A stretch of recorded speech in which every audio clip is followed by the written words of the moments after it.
we finished our curriculum way earlier than I had expected to this year. And in years past, that probably would have really stressed me out. But I was pretty calm about it this year. I was proud of myself. I would have thought that we were behind, or that we were missing something, or that I forgot something, like I forgot a book. Yeah, you can imagine the panic, like, did I forget something? But I don't measure our homeschool the way that I used to anymore. And I think that that has made all of the difference. Because what actually matters at the end of a homeschool year isn't what I used to think. So I came from the public school mindset. Not only do I have a bachelor's in elementary ed and everything, but I was a public school kid. And, you know, I taught VPK programs, and, you know, I was the kindergarten readiness teacher. And there were certain benchmarks that I had to make as a teacher every year. And that really, I think, set the groundwork for me as a homeschool mom. And I really had to do some work to undo that in my own brain. So what used to matter to me was, did we actually finish that curriculum book? Did I make all the check marks on all the things that we were supposed to do? You know, kind of like a literal checklist. Did I stay on schedule? Did I keep up with all of the grade level benchmarks, like in that home learning year by year book? I had so many things in my brain that I thought that I had to do in order for it to be a successful year or to be finished with the school year. Most of us were taught that the way we measure success is by completing those things and hitting those benchmarks, but not by understanding. So I want to talk about what actually matters much more than you finishing a curriculum book. So first, did your children understand the material? I feel like that is the biggest thing that a lot of times we just kind of forget about, that we kind of bypass. Your child understanding that material is so much more important than finishing the book. And I'm talking to myself here. The important thing is not how high they scored on all of their tests or on all their worksheets. It's, do they understand it? Do they have real comprehension of the material that you have presented them? That matters much more than the pacing of your book. You can always stretch out a book longer. You can even go through the summer if you need to. If you rush through a book, you are risking their comprehension level. I'm talking to myself. I know this from experience. The more you rush through material, the sloppier it gets for both you and your children. Did your child grow in confidence? This is one of those things that I really saw with my child this year, and it's one of the ways that I can measure how successful our year has been. Did your child grow in confidence with certain subjects? I really saw this in math. I saw my child really take off with geometry. Like at the beginning of the year was like super stressful with geometry because it was a totally different concept from what he's used to. We're adding shapes in. And he is a little bit ahead of the pack when it comes to math. So taking to account that he is a little bit younger, and then you add in shapes on top of it, and it was, you know, the beginning of the year was a little rocky when it came to math. But at this point, not only has he completed geometry, but he's going further into other subjects when it comes to math. And I'm really seeing him get the hang of it, and he's understanding it, and he is doing so much better than he was at the beginning of the year. And he ended the year with an A in geometry. Really excited about that. We use teaching textbooks. I always get asked. We use teaching textbooks. I'll leave a link to their free trial if you want to try it out with your kids.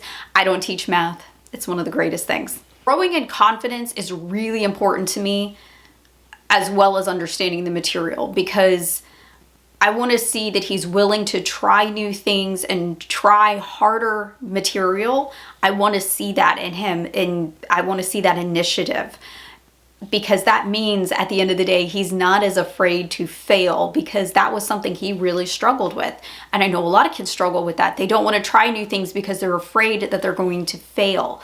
So, and I think that that's one of the most beautiful things that homeschooling offers is it makes children less afraid to fail because they're not failing in front of a classroom of kids or in front of a teacher that they don't know. They're at home and they don't have that added pressure of, what if I screw up this math question on the blackboard in front of the whole class and they laugh at me? So you really do want to see your child growing in confidence. And I think a lot of us do see that from year to year. And that is something that you can measure how successful your year has been with. Did they learn more about learning? And this is something that I really saw the importance of when my oldest was in high school and we were preparing for college for the first time. I wanted to see him excel in learning how to learn on his own without me.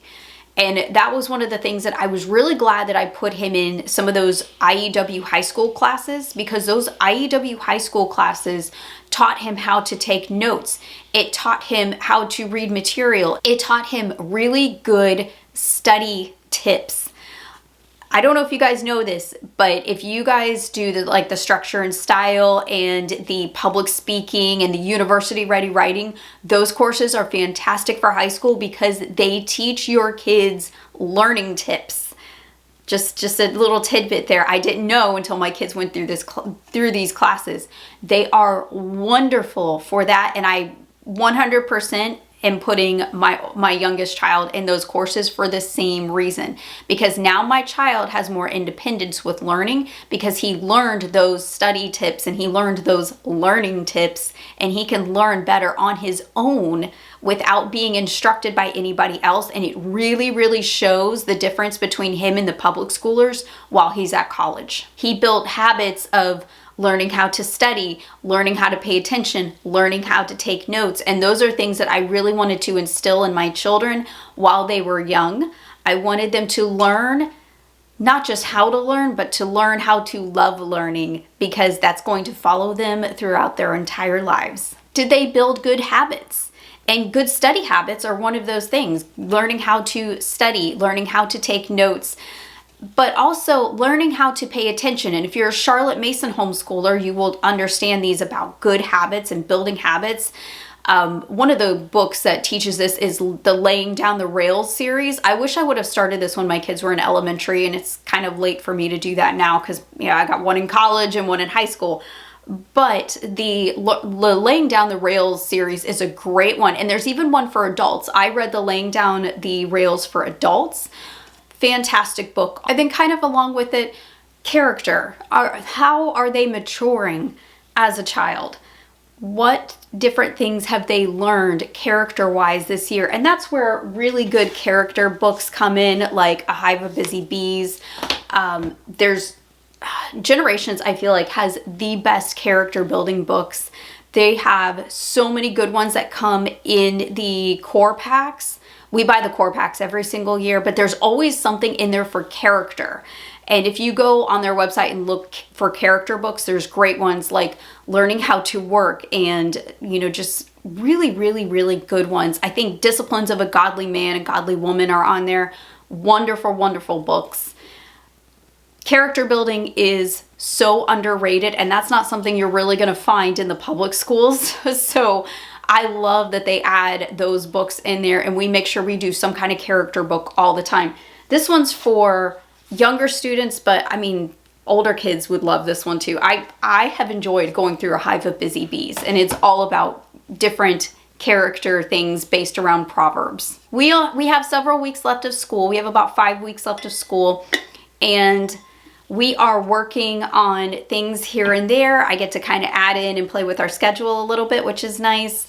We're doing a lot of SAT work. I just put my youngest in the same SAT course that my oldest was in when he did his SAT prep, and that starts in a couple weeks, and it will go through the summer for about 8 weeks. We are reading some great books. We are reading Ben-Hur right now, and I have a couple more lined up for the end of the year because we are just finishing so many things at this point.